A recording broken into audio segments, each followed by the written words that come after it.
கர்த்தருக்கு சோத்திரம். இன்றைய வேத வசனம் வெளிப்படுத்தினது விசேஷம் 3ஆம் அதிகாரம் 21ஆம் வசனம்.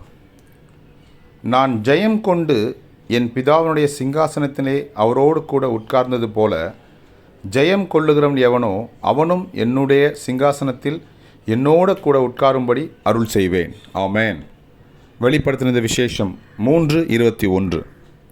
நான் ஜெயம் கொண்டு என் பிதாவினுடைய சிங்காசனத்திலே அவரோடு கூட உட்கார்ந்தது போல ஜெயம் கொள்ளுகிறவன் எவனோ அவனும் என்னுடைய சிங்காசனத்தில் என்னோடு கூட உட்காரும்படிக்கு அருள் செய்வேன். ஆமென். வெளிப்படுத்தினது விசேஷம் 3:21. கர்த்தர் உங்களை ஆசீர்வதிப்பாராக, உங்களோடு கூட இருப்பாராக. ஆமென்.